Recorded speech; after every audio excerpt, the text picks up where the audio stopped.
Pour automatiser une fonction, vous devez créer un scénario. Pour créer un scénario, allez à la page affichant tous les scénarios et cliquez sur le bouton « Créer un scénario ». Pour qu'un scénario fonctionne, vous devez effectuer 3 réglages principaux. Ajouter un nœud déclencheur pour démarrer le scénario, ajouter un nœud pour exécuter l'action du scénario et assurez-vous que le scénario se lance. Pour ajouter un nœud de type déclencheur, cliquez sur le bouton « Ajouter un nœud » et dans la fenêtre qui s'ouvre, sélectionnez le nœud requis dans l'onglet « Déclencheur ». Selon le type de nœud sélectionné pour le scénario, il se lancera en fonction de divers événements. Par exemple, si un nœud déclencheur sur exécuter une fois est sélectionné, le scénario se lancera en cliquant sur le bouton exécuter une fois.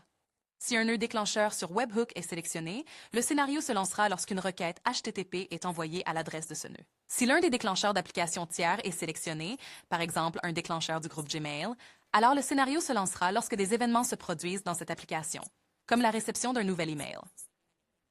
Gardons un seul nœud déclencheur. Dans notre cas, nous aurons besoin d'un nœud qui initie le lancement du scénario lors de la réception d'un nouvel email. Supprimons le nœud inutile. Tout d'abord, en cliquant sur n'importe quel nœud, vous pouvez voir soit ses champs de configuration, soit un bouton pour créer une autorisation. La présence du bouton signifie que l'autorisation est obligatoire pour le fonctionnement du nœud.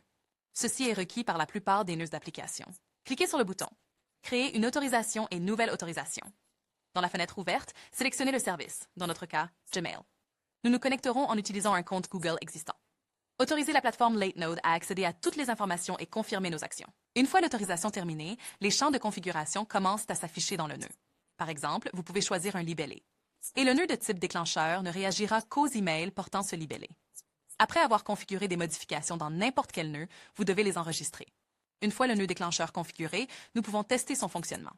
Pour cela, nous devons exécuter le nœud une fois. Après le lancement du nœud, nous devons initier un événement qui déclencherait l'exécution du scénario. Dans notre cas, nous devons recevoir un nouvel email. Allons à la boîte de réception et envoyons un email. L'email est arrivé, regardons le scénario. Attendons l'exécution du nœud. Le nœud est exécuté, nous pouvons voir ses paramètres de sortie. Ici, nous avons quelques informations sur l'email et l'expéditeur.